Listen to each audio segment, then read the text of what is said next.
మరో big breaking news.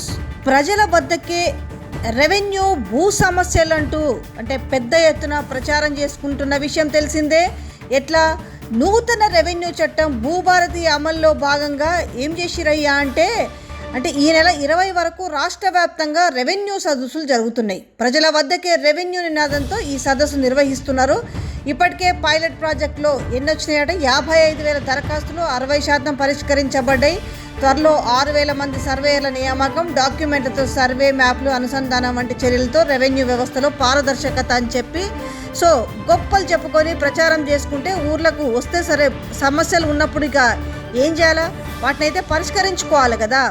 ఈ నేపథ్యంలో ఊర్లకు వచ్చి ఎవరైతే వీళ్ళు వస్తారు కదా, ఈ భూభారతికి సంబంధించిన విషయంలో వస్తే ఈ విజువల్ ఒక్కసారి చూడండి, మీకు అర్థమవుతుంది. చెప్పిన దానికి వాళ్ళు చేస్తున్న దానికి ఏమన్నా సంబంధం ఉందా, మానవత్వం లేకుండా పోలీసులు ఎట్లా ప్రవర్తిస్తారు అనేది చూడండి ఒక్కసారి.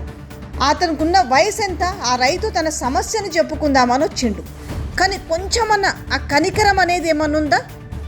రైతు సమస్య చెప్పుకోవడానికి వచ్చిండు. ఏది వీళ్ళు చెప్పారు కదా, మేము ఇన్ని చేసినాము అన్ని చేసినామని చేపిస్తున్న నేపథ్యంలో, దీనివల్ల మీకు ఇన్ని బెనిఫిట్స్ ఉంటాయని చెప్పిన నేపథ్యంలో వస్తే తన సమస్య చెప్పుకుందామని వస్తే ఆయనపై ఒక ఏజ్ బార్ అయిన వృద్ధ రైతుపై ఆ పోలీసు చూడు ఎట్లా నెడుతున్నాడో. ఆయన కింద పడితే పరిస్థితి ఏంది?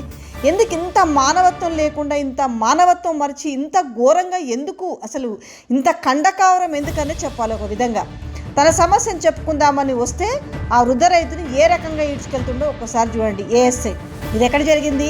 నిర్మల్ జిల్లా ఖానాపూర్ మండలం పాత ఎల్లాపూర్ గ్రామానికి చెందిన రైతీన ఈ భూభారతి సదస్సులో తమ సమస్యను చెప్పుకునేందుకు ఎంఆర్ఓ ఆఫీస్కి వస్తే సమస్యను చెప్పుకునేందుకు వచ్చిన వృద్ధ రైతు కనీకరం లేకుండా దౌర్జన్యంగా ఎంఆర్ఓ ఆఫీస్ నుంచి ఆయన ఇసుకపోయింది. ఏమన్నా వీళ్ళలో కొంచెమన్నా ఇది ఉందా? మళ్ళీ మేము ఎంత గొప్పగా చేస్తున్నామని చెప్పుకుంటున్న నేపథ్యంలో ఎవరు వస్తారు? దానికి సంబంధించి ఎంఆర్ఓలే కదా వచ్చేది. ఎంఆర్ఓ ఆఫీస్కి ఎవరు వస్తారు? రైతులు మాత్రమే వస్తారు. ఏం చెప్పుకున్నారు మీరు మళ్ళా? తెలంగాణ రైతులకు శుభవార్త, ఈ నూతన రెవెన్యూ చట్టం భూభారతి అమల్లోకి భాగంగా నేటి నుంచి ఈ నెల 20 వరకు రాష్ట్ర వ్యాప్తంగా రెవెన్యూ సదస్సులు జరుగుతున్నాయి.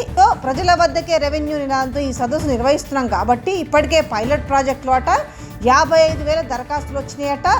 ఆల్రెడీ అందులో 60% పరిష్కరించారట.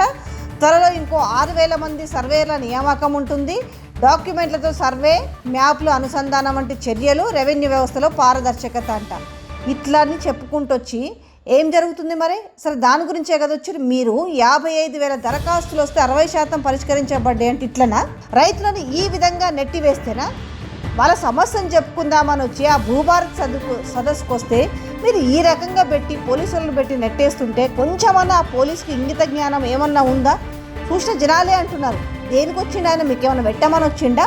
వచ్చింది ఎందుకు వచ్చిండా? రైతు తన సమస్య ఉంటే చెప్పుకుందామని వచ్చారు. కానీ ఇలా మీరేం చెప్తున్నారు? ఈ రకంగా ఎవరన్నా వస్తే మీరు అట్లా పోలీసులు పెట్టి నెట్టేసించి మన గొప్పలు మాత్రం ఏముంది, మేము 55,000 దరఖాస్తులు వస్తే అందులో 60% చేసినామని చెప్పుకుంటూ ఊర్లలో చాలా గొప్పగా చెప్తున్నాము, దాని గురించి చాలా గొప్పగా చేస్తున్నాం అనేసి కలెక్టర్లందరూ కూడా ఈ సమస్యలను మానవీయ కోణంలో పరిష్కరించాలని పొంగులేడి చెప్పారు కదా. మరి ఇప్పుడు ఏం చెప్తారు? భూముల రిజిస్ట్రేషన్ సమయంలో డాక్యుమెంట్లతో పాటు సర్వే మ్యాప్ జతపరిచే కొత్త విధానం అన్నప్పుడు ఊర్లలో ఎంతమందికి సమస్యలు ఉన్నాయి భూముల విషయంలో?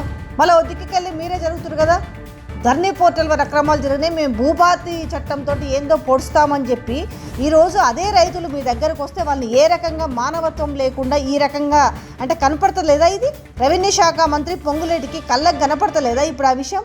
ఆ రకంగా పోలీస్ అతను నెట్టేస్తుంటే మొత్తం నువ్వు ఎందుకు వచ్చినావు, నువ్వు రాకూడదు అనే లెవెల్లో కనిపిస్తలేదా ఆ విజువల్? మీకు ఈ విజువల్ చూస్తుంటే ఏమనిపిస్తుంది? ఎంత దౌర్జన్యం చేస్తుండే ఆయన, ఒక ఏజ్ బార్ అయిన రైతు పైన ఎంత దౌర్జన్యం చేస్తున్నాడు. దేనికి వస్తాడు ఆయన?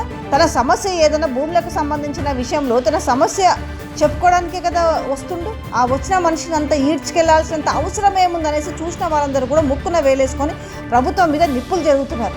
ఏం కళ్ళ కనపడతలేదా ఇది మంత్రి పొంగులేటికి? ఇది ఎక్కడ జరిగింది? నిర్మల్ జిల్లా ఖానాపూర్ మండలం పాత ఎల్లాపూర్ గ్రామానికి చెందిన రైతు ఆయన. ఎందుకు వచ్చిండు ఆ సదస్సుకి? భూభారతి సదస్సుకి తన సమస్యను చెప్పుకుని ఎందుకు వచ్చిండు? ఒక్కసారి చూడండి.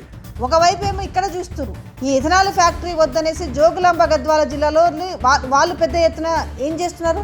రాష్ట్రంలో ఎందుకు ఇంత అలజడి నెలకొంది? ఎక్కడైనా కూడా ఒక్క సమస్య అయినా ప్రశాంతంగా జరిగే అవకాశం ఉందా? మీకు ఆ జోగులాంబ జిల్లాలో జరిగిన ఇథనాల్ ఫ్యాక్టరీ వద్దనేసి గ్రామ రైతులు చేసిన ఆందోళన తెలుస్తుంది. ఇక్కడ తమ సమస్యను చెప్పుకుందామని వచ్చిన ఒక రైతు పైన ఎట్లాంటి ప్రవర్తన ఉందో కూడా మనం విజువల్స్లో చూడొచ్చు.